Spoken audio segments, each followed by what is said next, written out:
Alright guys, we're back here with video number 2 on this Samsung dishwasher, cat number DW80J 3020 US.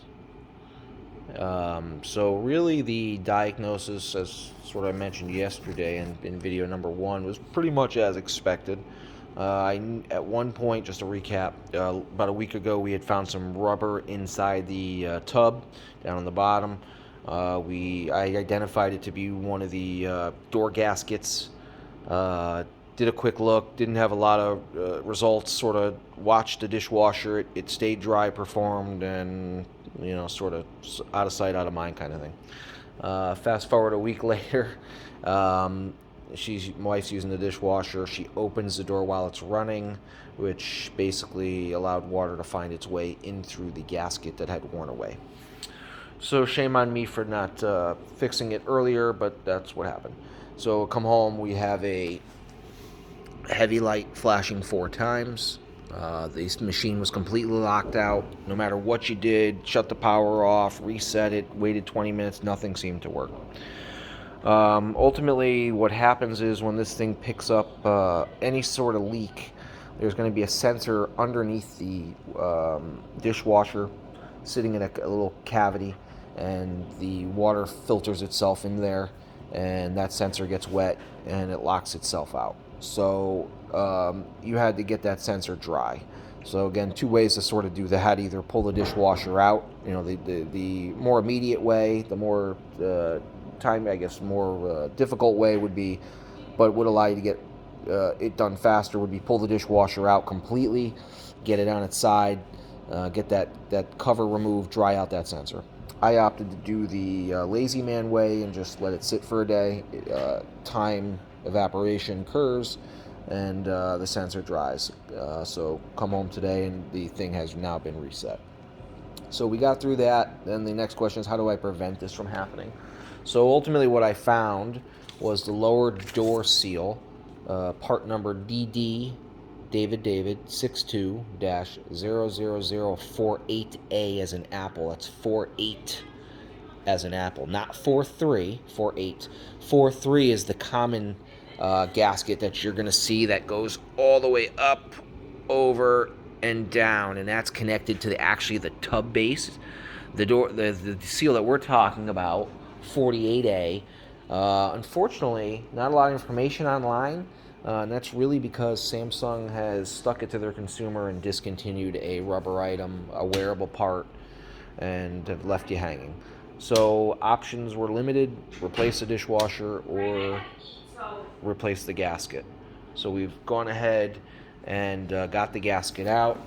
This is 48A, as I was speaking about. It basically is a piece of rubber with a J-hook. That J-hook allows it to get, now this black material here that you're seeing, that's what I have in place of it right now. So this would have just gone onto here like so, and it would have just clipped onto this rail, basically right where that black piece is, like that, and it obviously would have slid all the way down. Okay, and what happened was this door seal was probably somewhere up here all the way across, and it just wore away over time, hot water and whatnot. So what I've done is I'm going to replicate this. I bought some neoprene rubber. We'll shoot a video number 3 tomorrow. I'll give you a part number on the rubber, and then we will make it out the best we can for tonight, so we can get some dishes washed, and I don't have to do them myself.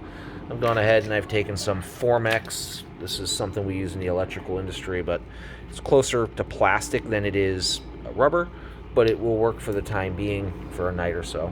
So I've gone ahead and cut it out. I've made it pretty large on both sides. I've gave myself a good 1.5 inches here and about an extra 1/2 inch on this side. This side, why I did that, well, this side's pretty easy. I'm just going to cut it to size as I need it. In this case, I actually left it pretty much as is, and it seems to be running fine that way. So only concern I have is I've got some slots in here that look factory that I'm going to have to figure out why that was, in case that's some drainage or something like that, but I'll deal with that tomorrow. and on this side we went about a 1/2 inch longer. So really what we're going to do is make that 1/2 inch longer. We're going to fold it over, if I can kind of do this with 2 hands here. Fold it over, and we're going to replicate that J that we had on our extruded piece, which is right here. Okay, and then I'm going to go ahead and use some old-fashioned, if you work in an office, you've seen these, you know, clipping binders and papers together. You can get these at Staples.